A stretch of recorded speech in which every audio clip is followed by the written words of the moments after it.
This morning, while New Yorkers were making their way to work, a terrorist set off a pipe bomb strapped to his body in one of Manhattan's busiest commuter hubs. Thankfully, there were no life-threatening injuries. Undercover Port Authority Police Department officer Jack Collins apprehended the terrorists along with several other officers. These brave first responders and the others who rushed to the scene are heroes.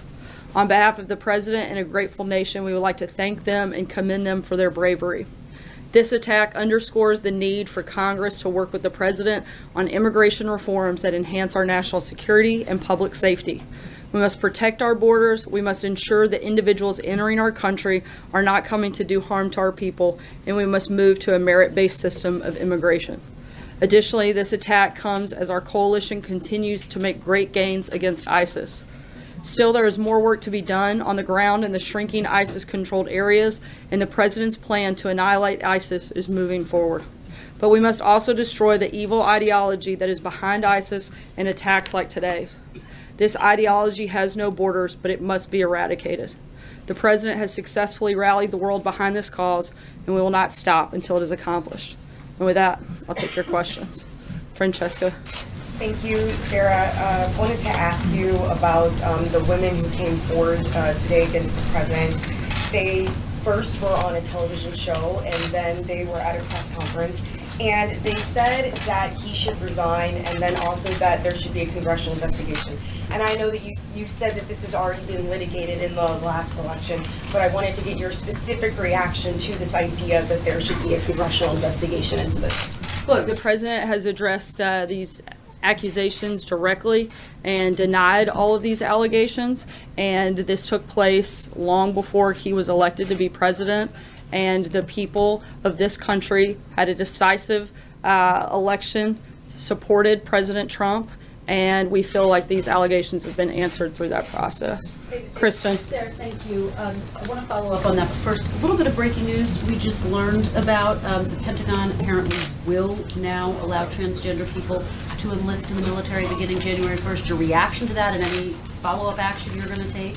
Yeah, as of right now, they're simply complying with a court order and preparing to implement a previous policy to remain in compliance. The Department of Justice is currently reviewing the legal options to ensure that the President's directive can be implemented. And for anything further and any specifics on both of those matters, I'd refer you to the Department of Defense and the Department of Justice. Okay, one follow-up very quickly on friendship. Just very quickly, Sarah. Sorry, Kristen. Can I just ask you about Nikki Haley's comments saying that the President deserves to be heard? I'll pick that up. She's going to pick it up for you today.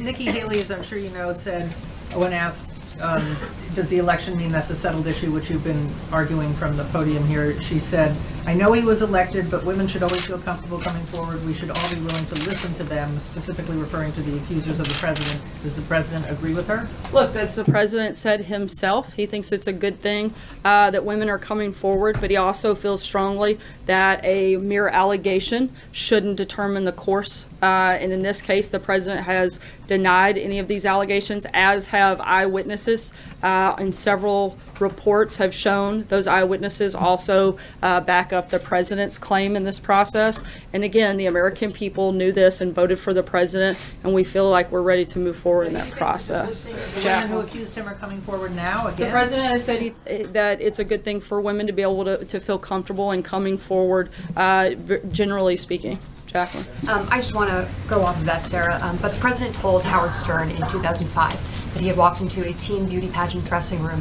where he said that teen contestants had no clothes on because he could sort of get away with things like that. Is that not an admission of sexual harassment? Look, the president's spoken about this directly. I don't have anything further to add on the process. Charlie, we're going to do one question today, guys, to move around. Two ISIS attacks in New York City, or ISIS-inspired attacks in New York City, and just recently, is the president concerned that there is a growing threat against people inspired by ISIS who have been radicalized online? I think that the president is certainly concerned that Congress, particularly Democrats, have failed to take action in some places where we feel we could have prevented this. Specifically, the president's policy has called for an end to chain migration, and if that had been in place, that would have prevented this individual from coming to the United States. So the president is aggressively going to continue to push forth responsible immigration reform, and ending chain migration would certainly be a part of that process. Matthew. Thanks, Sarah. The president reacted quite angrily over the weekend to a Washington Post reporter's tweet about crowd size that was quickly deleted. I'm wondering if you can help explain the discrepancy between the president's reaction to incidents like this, which he calls fake news, and talks quite a bit about, and his silence on actual disinformation campaigns like Russia ran during the 2016 election to deliberately spread false information. So both his silence on that, and does he recognize the difference between these two? Difference, look, the president's simply calling out a very direct and false accusation lodged against him. There was nothing more than an individual trying to put their bias into their reporting, and something that frankly has gotten a little bit out of control. We've seen it time and time again over the last couple of weeks. A number of outlets have had to retract and change and rewrite and make editor's notes to a number of different stories, some of them with major impacts, including moving markets. This is a big problem, and we think it's something that should be taken seriously. Jim? Reporters' mistakes and disinformation campaign by a foreign government. Does he see a distinction there? I haven't spoken with him about that, but certainly we would take any misinformation like that very seriously. But it's not something we're comparing the two on. Jim? And I would just say, Sarah, that journalists make honest mistakes, and that doesn't make them fake news. But the question that But I when have... journalists make honest mistakes, they should own up to them. Sometimes, and a lot of times you don't. But there's a difference. There's a very big... I'm sorry, I'm not finished. There's a very big difference between making honest mistakes and purposefully misleading the American people, something that happens regularly. You can't say, I'm not done. You cannot say... You cannot say that it's an honest mistake when you're purposely putting out information that you know to be false, or when you're taking information that hasn't been validated, that hasn't been offered any credibility, and that has been continually denied by a number of people, including people with direct knowledge of an instance. This is something that...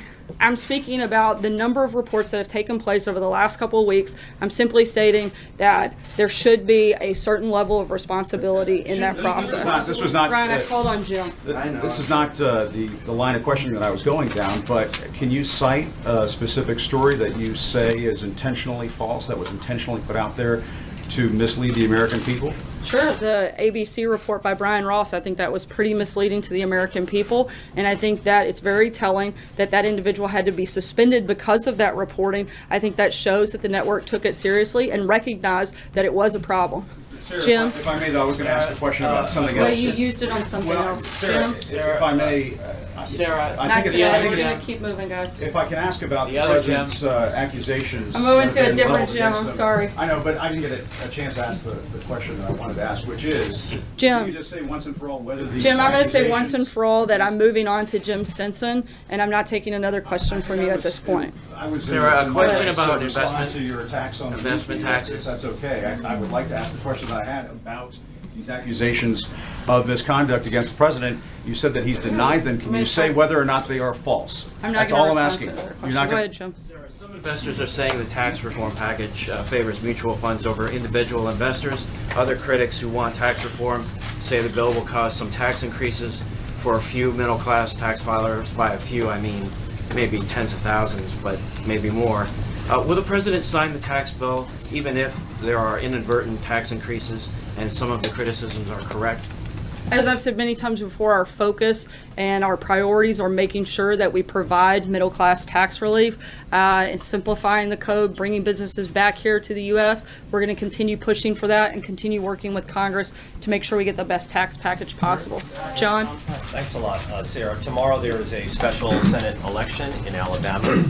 Back on September the 23rd, the president went down to Huntsville, Alabama, campaigned alongside of Luther Strange, and since that time, he never went down. In the course of the campaign alongside the Republican nominee, Roy Moore. Was the president embarrassed in terms of campaigning alongside Roy Moore? Is that the reason why we didn't see him down there in Alabama? Look, the president has spoken directly about this race and who he supports and who he doesn't.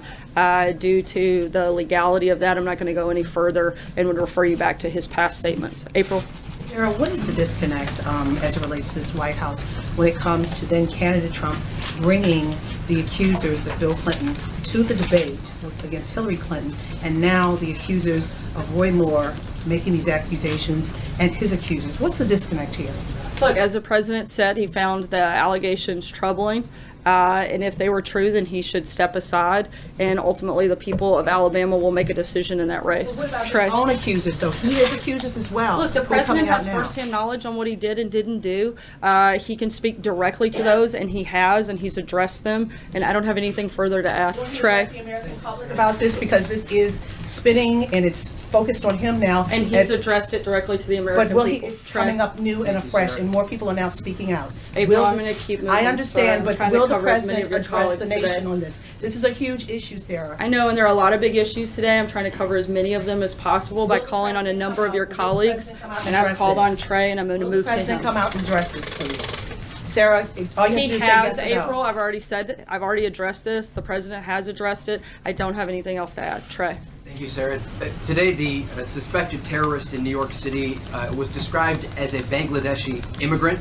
Bangladesh is not on the president's travel ban list. Does today's attack change the way that President Trump is evaluating travel restrictions? Look, we do know, and the Department of Homeland Security has confirmed that the suspect was admitted to the United States after presenting a passport displaying an F-43 family immigrant visa in 2011. And so we know that the president's policy calls for an end to chain migration, which is what this individual came to the United States through. And if his policy had been in place, then that attacker would not have been allowed to come in the country. That's why the president has pushed for not one part of immigration policy, but a responsible and total immigration reform. And that's why we have to look at all sectors and do what we can to make sure we're doing everything within our power to protect the American people.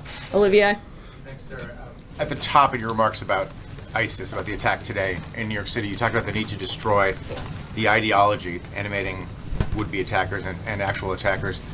What policy changes are required to do that? How do you defeat an ideology that's been attempted since 9/11 with really no great success? What are you doing differently? What can you do differently in order to do that? I think one of the best ways that we have moved forward is in a process where we're allowing the members of the Department of Defense to aggressively move forward in defeating ISIS, and in hopes annihilating a lot of that evil ideology through part of that process. We're going to continue pushing and continue looking for the best ways possible to make sure that we protect Americans. Jessica. Quick ones on Korea. Do you have an update on sanctions? Last week you said it would be coming in a number of days. And secondly, Victor Cha was just nominated to be the Republic of Korea ambassador. Do you have any comment? On the first part, we're working through a legal process, and again, hope to have details further on that. It's a little bit more complicated. Once we get through that, we'll be able to walk through a little bit more detailed on the reason for some of the delay. And on the other, I don't have any personnel announcements or comments on that at this time. Go ahead. Sarah, I'm interested in the comment you made about the suspect in New York. Does the White House has any proof that this suspect was radicalized outside of the United States? He's been a lawful permanent resident living here for some time. I can't get into any further details on that front at this point, but as we have them available, I'll be happy to let you know. Jennifer? Why would his chain migration be an issue unless you were saying that There are certain something parts that I'm happened allowed to discuss at this point in the process. That's one of them. Anything further I can't get into at this point, but as soon as I can, we'll be happy to let you know. Jennifer? Directive on space the president's going to announce this afternoon. Will he call for an increase in spending for NASA, or will there be commercial partnerships, or will he reduce NASA funding in other areas such as for earth science, which includes the study of climate change? I'm not going to get ahead of the president's announcement that's coming later today, but we'll have further details once that process is completed. Cecilia?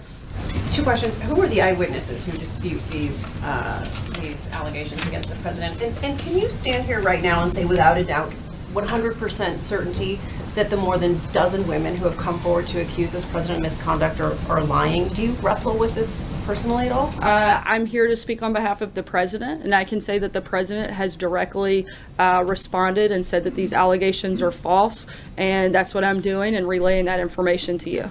In terms of the specific eyewitness accounts, there have been multiple reports, and be happy to provide them to you after the briefing is completed. Brian? So let me just follow up on that question a little bit. As a woman standing out there talking to us, I know your job is to relate what the president says.